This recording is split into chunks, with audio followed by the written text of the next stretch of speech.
Salut, on se retrouve pour le 3e épisode où je vais vous partager ce que j'ai compris de ce que j'avais à faire. Et donc, pour ceux qui n'ont pas vu les 2 premiers épisodes, je vous invite à aller les voir, vous comprendrez mieux de quoi je parle ici et dans le futur. Et donc, nous avons continué à échanger un tout petit peu avec le fameux Michael, d'accord ? Et pour tout vous dire, je suis un peu stressée parce que beaucoup de choses se mélangent dans ma tête. Et j'essaie de trouver les bons mots, j'essaie d'être le plus clair possible. Et j'ai du mal à trouver les mots parce qu'en fait, tout ce que je vais vous dire, j'ai encore du mal à y croire. Donc ne m'en voulez pas si j'hésite, si j'essaie d'être le plus spontané possible, mais c'est pas facile. Surtout pour tout ce que je vais vous partager dans cette vidéo, c'est un autre cap à passer et je vais le passer. Donc, ce fameux Michael, qui est en fait un canal, tout simplement, qui est l'hôte des entités de la lumière, eh bien, Michael donc m'a dit que ma mission, en tout cas principale du moment, allait m'être dévoilée incessamment sous peu, et donc effectivement ça a été le cas. Lui-même m'a dit, j'ai du mal à le dire, tu portes l'âme de la nouvelle humanité, mais je t'en ai déjà trop dit. Oups. Mais quand il m'a dit ça, j'ai dit, bon, j'étais polie avec lui, mais bon, t'es bien gentil, Michael, mais qu'est-ce que tu me racontes là? Pourquoi moi? Qu'est-ce que j'ai de plus que les autres? Et c'est quoi cette histoire de porter l'âme de la nouvelle humanité? Et ça, c'était lundi, je crois. Donc, on en était resté là.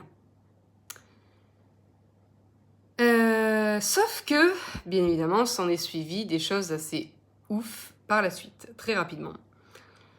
Donc,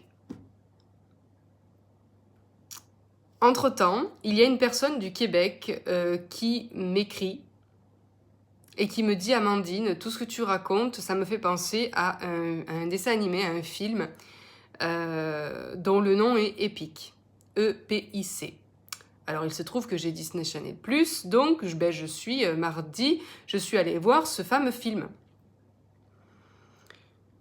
Et sur le moment, j'ai vu beaucoup de parallèles avec ce que je suis en train de vivre, sans forcément comprendre exactement le message pour moi.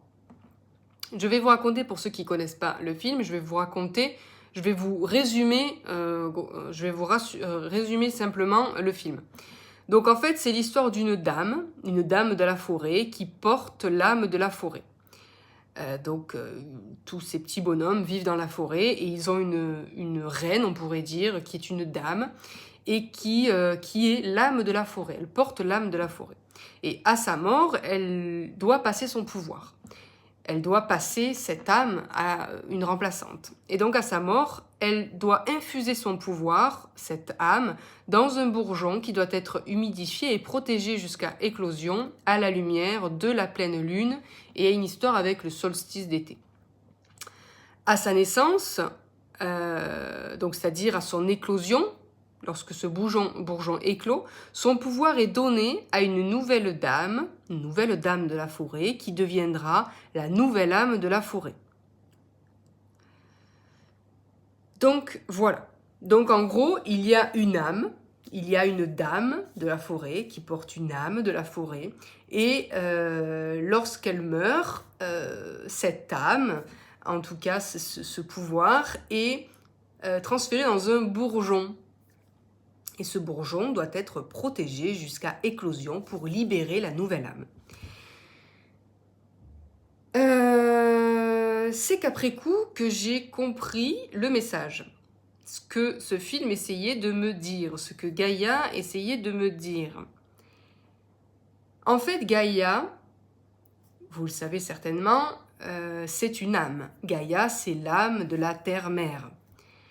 Mais vous savez aussi que Gaïa elle, comme toute âme, elle évolue. Et donc, c'est comme si en fait, elle avait fini son cycle d'évolution, son expérience dans la Terre, dans la planète Terre. Et Gaïa, maintenant, elle va passer à l'étape suivante de son évolution.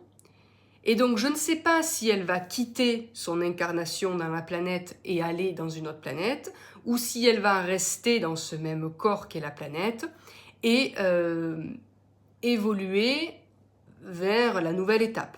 Donc, tout en disant ça, je viens de comprendre que comme nous, elle va rester dans la planète. D'accord ? Elle va rester dans la planète Terre comme nous allons aussi évoluer, passer une dimension de notre vivant dans ce corps pour la plupart. Ce qui est du jamais vu sur la planète jusqu'à présent. Et en fait, Gaïa donc se meurt, c'est-à-dire l'ancienne Gaïa se meurt, tout comme nous sommes en train de mourir à nous-mêmes et de laisser l'ancien nous pour laisser place au nouveau nous. Et donc Gaïa se meurt pour laisser place à la nouvelle Gaïa. Mais en attendant, en fait, elle a besoin de soutien. Elle a besoin de répartir son pouvoir dans les mains de ce qu'on appelle des mères divines. Ces mères divines qui sont un soutien pour Gaïa et qui l'aident à porter, qui l'aident à donner naissance à la nouvelle terre, à la nouvelle humanité en fait, à ce nouvel être entier qui est Gaïa plus l'humanité. Et donc les bourgeons, si on fait le parallèle, les bourgeons, la dame de la forêt, si on fait le parallèle, c'est Gaïa.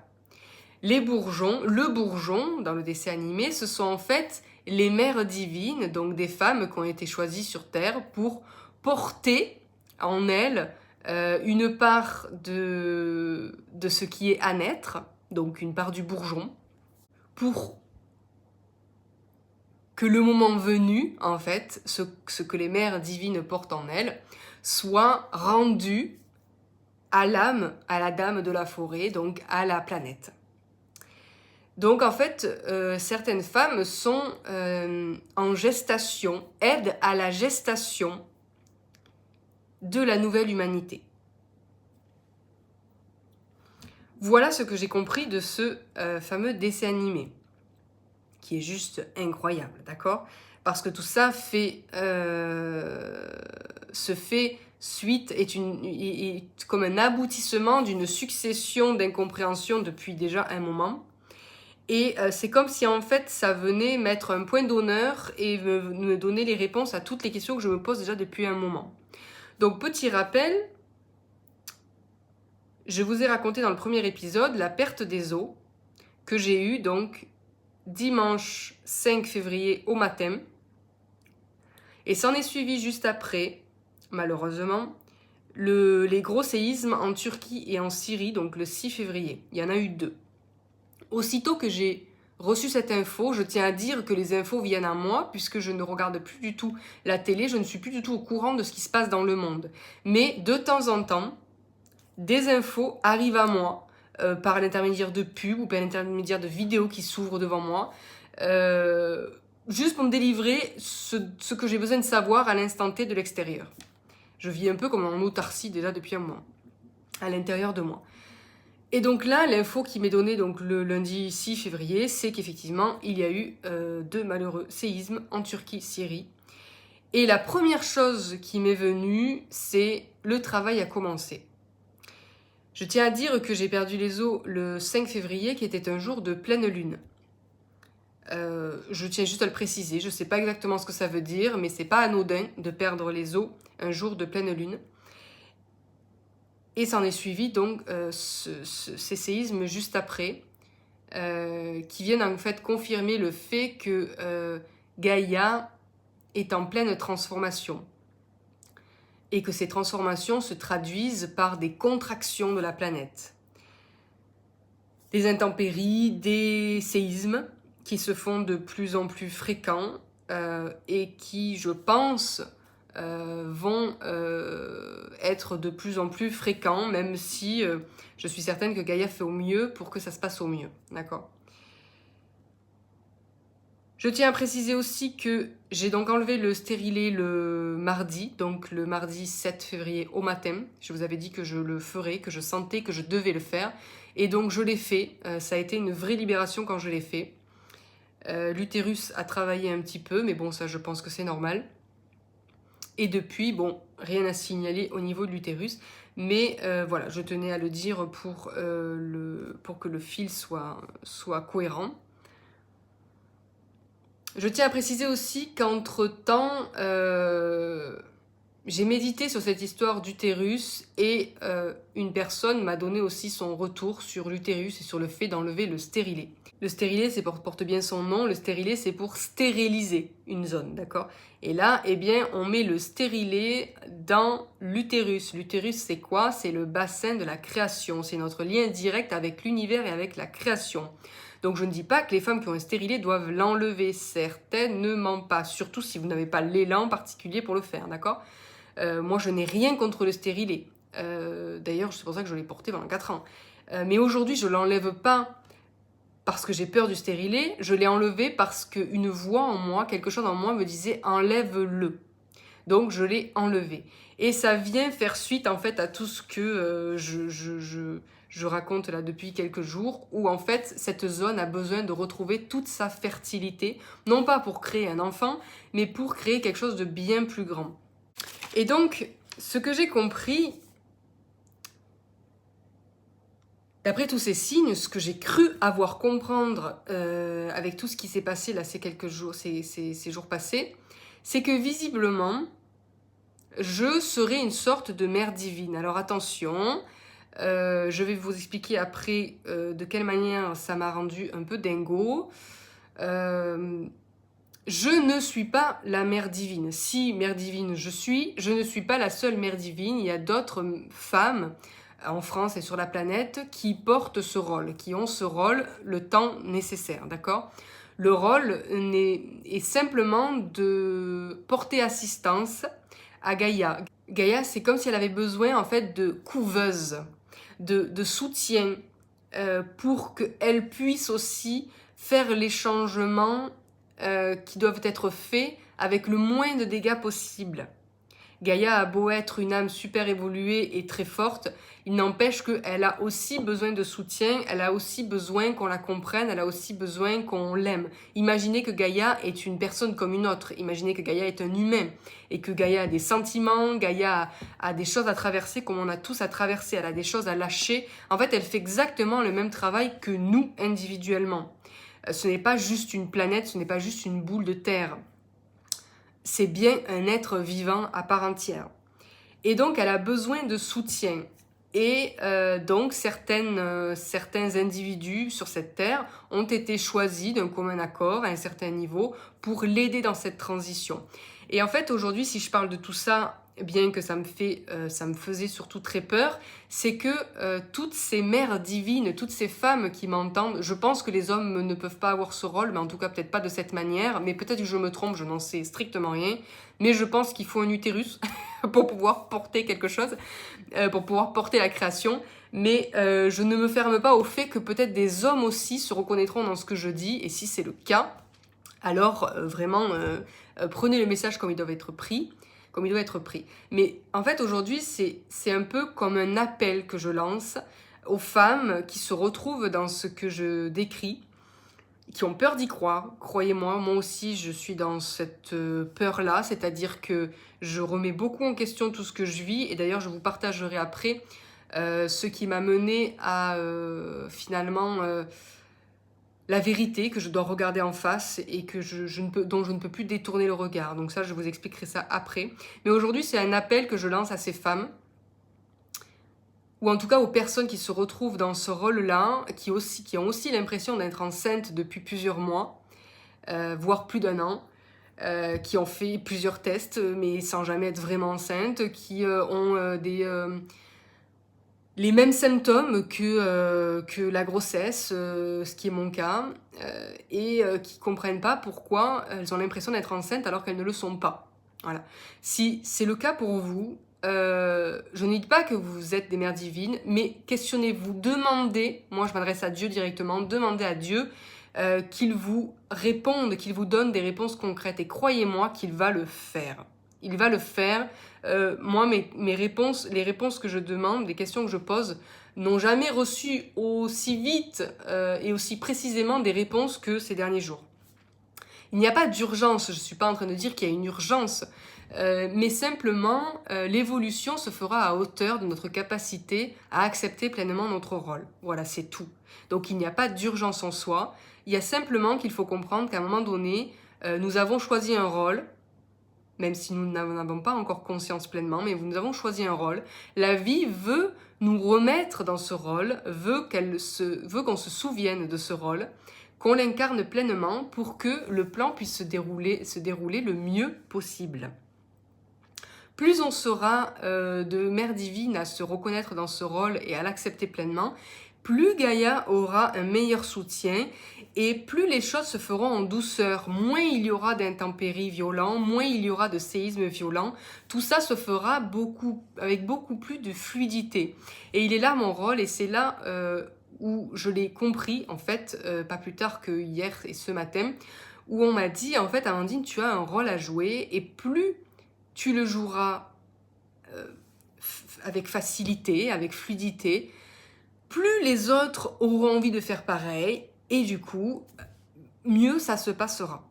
Donc si c'est le cas pour vous, commencez à accepter l'éventualité que c'est possible. Demandez de l'aide. Demandez à être guidé. Demandez à ce qu'on vous mette sur la voie, peu importe cette voie. Ne demandez pas par exemple, est-ce que je suis une mère divine ? Demandez simplement à être mis sur la voie, sur votre voie. D'ailleurs, ce que je dis là, c'est valable pour tout le monde en fait. Ne demandez pas est-ce que je suis ci, est-ce que je suis ça. Demandez simplement à être mis sur votre voie. Et vous verrez simplement ce qui en découle. Et donc, hier, j'étais très... franchement, c'était assez compliqué dans ma tête parce que, forcément, comment croire à tout ça ? Franchement. Honnêtement, on a beau se raconter toutes les histoires qu'on veut, croire enfin dire qu'on a la foi, qu'on croit à tout ça, que c'est une certitude. Mais quand cette certitude commence à pleinement s'incarner dans votre vie, vous pouvez pas vous empêcher de vous dire, mais ok, j'y crois, mais est-ce que c'est quand même vrai ? Est-ce que c'est vraiment vrai ? Je sais pas si vous captez ce que je veux dire, mais il y a une différence entre croire, par exemple, aux extraterrestres et les rencontrer pour de vrai. Et en vivant ce que je vis aujourd'hui, je me dis que je suis pas sûre d'être clairement prête pour les rencontrer. Parce que il y a une sorte de chamboulement psychique assez grand qui se fait, et c'est ce que je suis en train de vivre là en ce moment, c'est-à-dire que, ok, oui, Gaïa, elle existe vraiment, oui, Gaïa, c'est une âme à part entière, oui, il y a des anges, oui, si, oui, mi, mais quand ces individus, ces êtres commencent à vraiment rentrer en contact avec vous, à vraiment vous parler et à vraiment vous guider sur la voie, sur votre voie, concrètement, à travers des gens, des vrais humains, ou à travers des communications, des signes très concrets, je vais vous le partager, ben là, c'est une toute autre histoire, c'est-à-dire que ça devient vraiment réel, quoi. Tu vois, donc là, tu te dis, je suis en train de devenir folle, tout simplement. Voilà. Donc, hier, c'était assez compliqué dans ma tête. Et je ne savais pas du tout si je devais continuer à faire des vidéos, donc c'est-à-dire m'engager pleinement là-dedans, et être le témoin pleinement de ce que je vis, ou s'il fallait que j'arrête là de suite la casse et que je redevienne normale, quoi, tu vois. Et donc, première demande que j'ai faite à Gaïa, c'est hier après-midi, et je lui ai dit, Gaïa, je suis en train de devenir complètement givrée. Il semblerait que je sois une mère divine, que je sois là pour t'aider à faire je sais pas trop quoi, à mettre au monde une nouvelle humanité. Ok, c'est supra chelou. Parle-moi. Je veux t'entendre avec une voix. C'est fou. Parle-moi, Gaïa. Je veux t'entendre pour de vrai me le dire. Parle-moi, Gaïa. Parle-moi. 3 secondes après, qui c'est qui m'appelle ? Ma mère. Alors, on est bien d'accord, ma mère n'est pas Gaïa. Mais je demande à Gaïa, la terre-mère, de me parler. 3 secondes après, c'est ma mère qui m'appelle. Je vois marqué maman. Il aurait pu avoir marqué terre-mère, ça aurait été pareil pour moi, tu vois. Et je fais oh my god, elle m'a répondu pour de vrai. Bon, les sceptiques vont dire c'est une coïncidence. Et oui, je vous l'avoue, c'est peut-être une coïncidence. C'est pour ça que je suis allée plus loin dans ma demande. Je ne pouvais pas m'arrêter là. Donc, j'ai laissé passer, hop. Et puis le soir, avant de me coucher, j'ai dit Gaïa, qu'est-ce qui se passe? Je suis perdue, qu'est-ce qui se passe? Et donc, je communique aussi de plus en plus à travers les livres. C'est-à-dire que je prends un livre qui n'a rien à voir avec la spiritualité ou quoi que ce soit. Un livre vraiment plus livre que livre, voilà, tu vois.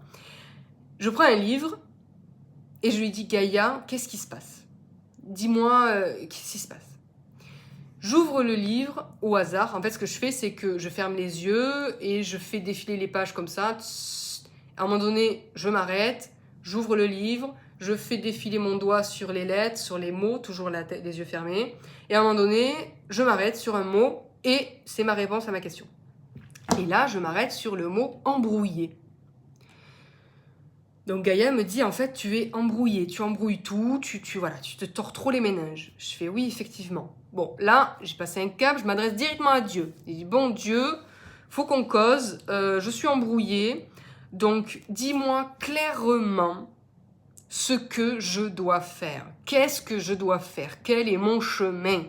Clairement, s'il te plaît, pas de zigouigoui ou d'histoire alambiquée. Clairement, en un mot, qu'est-ce que je dois faire? Parce que je suis perdue.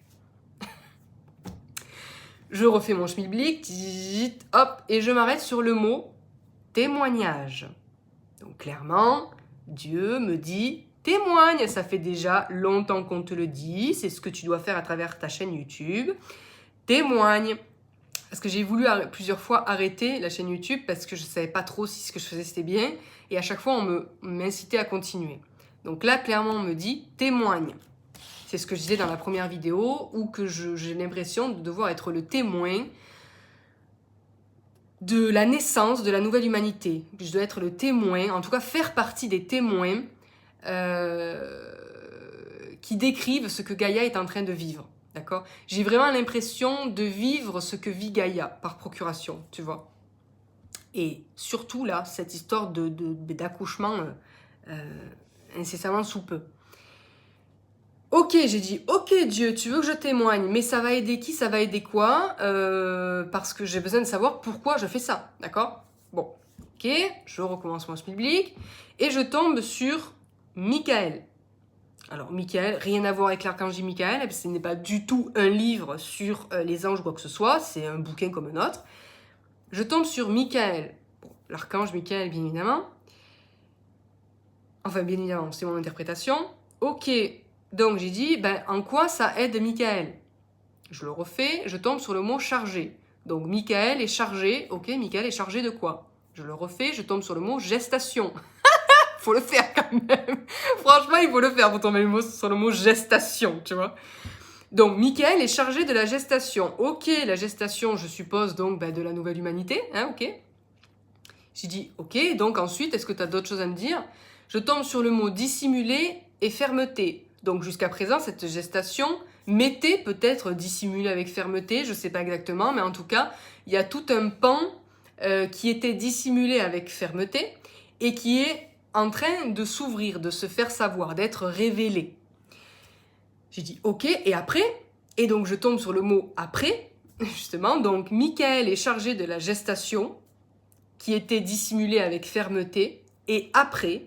Donc j'y ai demandé, j'ai dit ça va aboutir sur quoi tout ça? Quel est le but de tout ça? Eh bien je suis tombée sur la phrase amener une grande libération. Voilà. Voilà comment parler avec Dieu.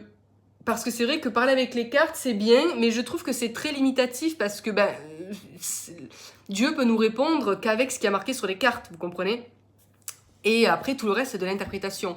Mais utiliser les livres comme moyen de communication, ça, c'est autre chose, parce qu'il y a un max de possibilités. Parce que, par exemple, pour vous sortir tout ça... Non, là, j'ai utilisé le même livre pour faire tout ça. Mais des fois, pour une réponse complète, je prends plusieurs livres. Je prends ce livre, puis après, je prends un autre. À chaque mot, je change de livre. Donc, parce que je veux brouiller le maximum de pistes. Je veux rendre la chose... Je veux que le chemin de la réponse soit le plus difficile possible pour m'assurer que c'est pas des coïncidences, vous voyez.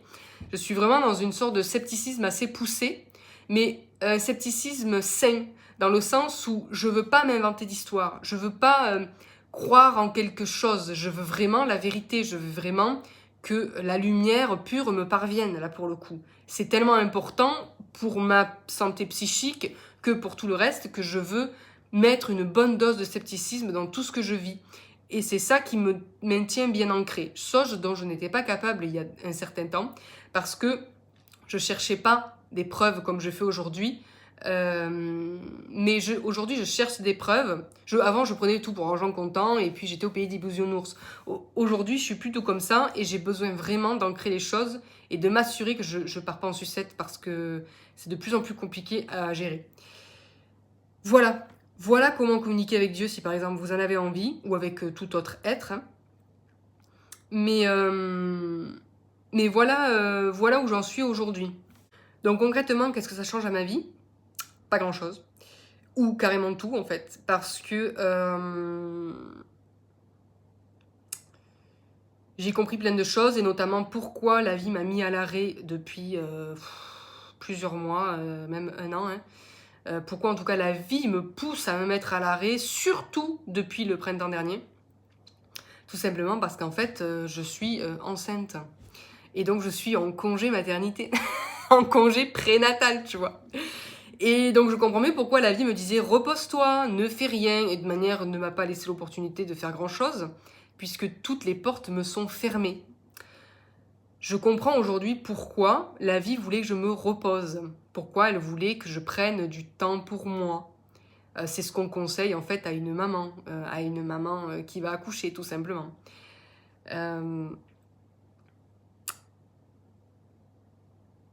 Et aujourd'hui, ce que ça change, c'est que j'accepte pleinement cette mise à l'arrêt. J'essaie plus de remplir mon planning, j'essaie plus d'être efficace dans la matière.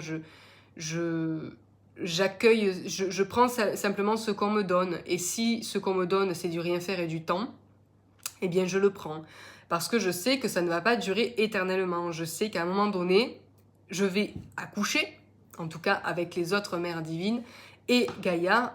Alors je ne sais pas si les accouchements vont se faire tous en simultané.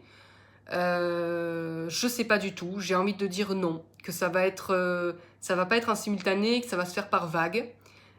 Comme si chaque mère divine allait redonner le morceau qu'elle a couvé, la part d'énergie qu'elle a couvé à Gaïa, pour que Gaïa puisse le réintégrer tranquillement, et pas qu'elle reçoive la nouvelle âme d'un coup. Mais voilà, je pense que ça va se faire par plusieurs vagues. Mais en tout cas, moi ayant perdu les os dimanche, ce qui n'est pas le cas de 2 autres potentielles mères divines qui m'ont contactée pour me dire qu'elles vivaient la même chose. Elles, visiblement, elles n'ont pas perdu les os, elles n'ont pas eu cette sensation-là, donc elles sont peut-être encore en train de couver. C'est ça qui me fait dire que l'accouchement ne sera peut-être pas tout le monde en même temps, toutes les femmes en même temps. Mais je suis heureuse de vous dire que potentiellement, je vais bientôt rendre le bébé et que je vais retrouver ma liberté. Je tiens à dire que c'est un immense honneur, si tel est bien le cas, si je pars pas en sucette complet, si tout ça est bel et bien vrai, je tiens à dire que c'est un véritable honneur d'avoir aidé Gaïa comme ça. Et je suis infiniment reconnaissante à la vie de m'avoir donné l'opportunité de vivre tout ça, sans parler de tout ce que je vis à côté, parce que je fais des rêves de plus en plus réels. Ce qui n'est pas des rêves, hein, c'est des consciences de vie parallèles. Je suis de plus en plus consciente de ce que je fais la nuit, de quelle manière j'aide la nuit. Et ça, c'est aussi incroyable à vivre. Mais d'ailleurs, je tenais à dire que beaucoup d'entre nous qui sont mis à l'arrêt quand ils sont éveillés, c'est-à-dire qu'il ne se passe plus grand-chose dans leur vie, c'est parce qu'en fait, vous travaillez beaucoup la nuit. Et ça, je l'ai compris aussi récemment, c'est que, parce que justement, je me souviens de plus en plus de toutes les expériences que je fais la nuit. En fait, la nuit, je suis une sorte de guerrière. C'est assez ouf. Mais une sorte de...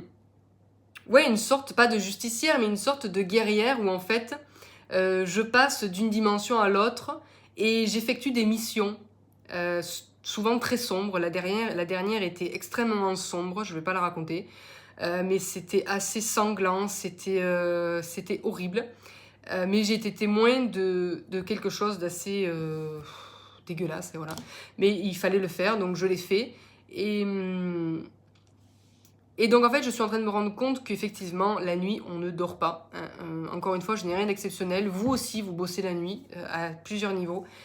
Et plus vous allez considérer cela comme vrai, plus votre conscience va s'ouvrir à ça. C'est exactement ce que disaient les livres de Seth, que plus vous allez vous ouvrir à cette vérité-là, plus cette vérité va s'ouvrir à vous.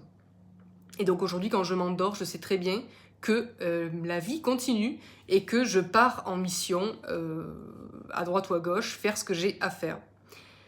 Et clairement, moi, ma mission la nuit, c'est d'aider individuellement les personnes, comme je peux le faire aujourd'hui en consultation, mais aussi d'aider à débusquer beaucoup de manigances malveillantes, beaucoup de choses sous terre qui sont faites, beaucoup de choses extrêmement horribles dont je ne parlerai pas ici. Si vous n'êtes pas amené à découvrir tout ça, c'est que ce n'est pas votre chemin. Mais il se passe des choses absolument atroces, mais je vous dis pas ça pour vous inquiéter, parce qu'on peut rien y faire. En tout cas, pas de notre vivant, pas de notre... pas quand on est réveillé, on peut bosser là-dessus la nuit, et peut-être que vous le faites d'ailleurs vous dans votre sommeil. Mais voilà, il ne s'agit pas de s'inquiéter pour ça, tout ça est pris en charge.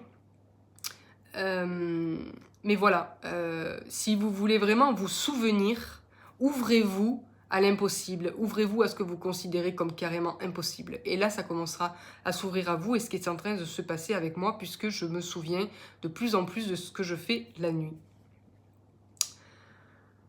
Voilà, l'appel est lancé pour les mères divines.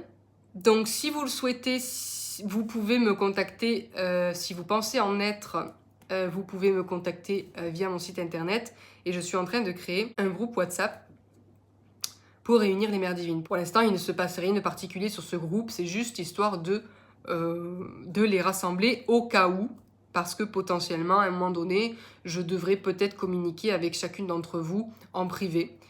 J'ai l'impression qu'on aura des choses à faire ensemble, mais je sais pas encore quoi, d'accord. Ça me sera dit le moment venu s'il y a quelque chose à faire. Et ce qu'on fera ne sera pas fait sur YouTube, bien évidemment, ce sera fait en privé, dans l'intimité. Si je vais au-delà, j'ai juste envie de dire à chacun d'entre vous qu'il est temps, si vous sentez que la vie vous y pousse, qu'il est temps de prendre sereinement votre rôle au sérieux, de le prendre au sérieux tout en rigolant, mais il est temps de d'incarner votre vrai rôle, votre vraie mission, et de vous faire un petit peu violence, de vous pousser un petit peu au-delà de vos limites, de vous pousser un peu dans vos retranchements pour passer le cap. Certains d'entre vous savent qu'il est temps de passer à autre chose, qu'il est temps de passer le cap, là, d'accord? Donc, demandez-vous s'il n'est pas temps, d'accord, pour vous, de passer le cap. Pour ceux qui ne savent pas quoi faire, qui savent qu'il est temps de passer le cap, mais qui ne savent pas comment le passer ni quoi faire, moi, je peux que vous conseiller ce que je fais déjà, c'est-à-dire de demander à ce qu'on me montre la voie. Je vous l'avais déjà dit dans d'autres vidéos, avant de vous coucher, vous pouvez demander à Dieu, par exemple, « Montre-moi ce que je ne vois pas ». Et vous vous endormez. Et soyez attentifs à la première chose qui vous vient à l'esprit quand vous vous réveillez, ou avec quelle phrase dans la tête vous vous réveillez. Vous pouvez utiliser les livres, comme je l'ai fait moi, tout simplement, pour brouiller les pistes des livres, des romans qui n'ont rien à voir avec des livres de spiritualité. Demandez simplement, Dieu, quel est ton conseil ? Dieu, qu'est-ce que je dois faire ? Et vous allez peut-être tomber sur des phrases ou sur des mots. Donc, vous continuez et avec tous ces mots, vous voyez la phrase que ça donne. Si vous le faites vraiment avec le cœur et vraiment avec une intention pure de savoir quel est mon chemin, alors la réponse vous sera donnée. Mais c'est peut-être pas la réponse que vous attendez. Peut-être que la réponse, ça va être « repose-toi, ne fais rien ». Et là, ne cherchez pas d'autres réponses. La réponse, elle est là, elle vous est donnée. Donc, c'est que ce n'est pas encore votre moment. Prenez encore le temps qu'il faut. Et le moment venu, vous serez appelé.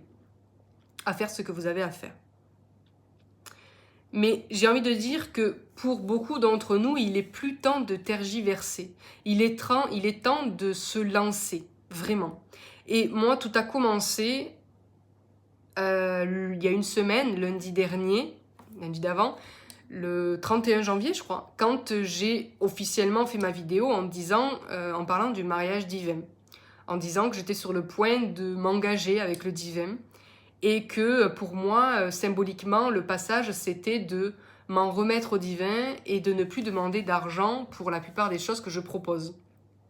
Et avec la foi que cela allait m'être rendu, selon la loi d'équilibre, d'une certaine manière, que Dieu allait me le rendre, que j'allais œuvrer et que Dieu allait me le rendre, que l'abondance allait m'être envoyée d'une manière ou d'une autre, puisque c'était la loi de l'équilibre. Tout a commencé pour moi quand j'ai fait ce grand saut qui m'a fait très peur et que j'ai osé faire une confiance totale à Dieu pour ce qui était de l'équilibre, du juste équilibre. Tout a commencé pour moi là. C'était une chose que je voulais faire déjà depuis un certain temps, mais que je n'osais pas faire parce que je n'étais pas prête tout simplement. Donc si vous sentez que vous avez un cap à passer, passez ce cap. Passez ce cap. Et c'est là que les choses vont se débloquer pour vous. Et je vais vous conseiller ce que je me conseille à moi-même chaque seconde, c'est d'écouter ma petite voix. D'écouter ce que cette voix me dit de faire. Parce que jusqu'à présent, cette voix m'a guidée là où j'en suis aujourd'hui, avec toujours plus d'abondance. Et en 3 ans, j'ai pu passer pour une folle auprès de beaucoup de gens, mais aujourd'hui, je suis dans un état d'équilibre presque parfait. J'ai une abondance parfaite et j'ai beaucoup évolué et je suis très bien avec moi-même. Mais parce que j'ai su, à un moment ou à un autre, écouter cette petite voix qui me faisait faire des choses totalement illogiques. Et la dernière chose illogique que j'ai faite, qui allait vraiment à l'encontre de toute logique, ça a été de ne plus demander d'argent pour tout ce que je fais. C'était complètement illogique puisque je voulais une réussite financière et la voix me disait « Tu veux réussir financièrement ? Alors arrête de te faire payer. » C'est complètement illogique. Eh bien, c'est ça la voix du cœur. C'est d'oser faire des choses complètement illogiques pour atteindre ce qu'on doit atteindre. Et aujourd'hui, je commence à le comprendre de plus en plus. Donc, une dernière chose, si vous avez peur de faire quelque chose, faites-le. Tant que vous n'affronterez pas cette peur, vous resterez bloqué derrière votre mur gigantesque. Et vous pourrez rester bloqué là un long moment, jusqu'à la fin de votre vie. C'est-à-dire qu'il n'y a que vous qui pouvez décider de contourner ce mur ou pas. Personne ne pourra le faire à votre place. Donc il est temps, je pense que pour beaucoup, il est temps d'affronter ces peurs. Et du coup, d'avancer. Et de se mettre sur la voie qui est la nôtre, individuellement et collectivement. Voilà pour le petit message du jour. Je vous dis à très vite pour les nouvelles aventures, parce que je pense qu'après cette vidéo, il va s'en passer encore des vertes et des pas mûres. Si je pars en sucette complet, on rigolera bien dans quelques mois. Oui, tu te souviens, Amandine, quand elle se faisait passer pour la mère divine qui aide Gaïa à accoucher de la nouvelle humanité? Ouais, on va bien se marrer. Mais bon, on verra, écoute, soit tout ça c'est une aventure complètement folle dingue et on rigolera bien, soit effectivement une nouvelle humanité naîtra et ce sera supra méga génial. Donc voilà, je vous fais de gros bisous et je vous dis à très bientôt. Allez, ciao.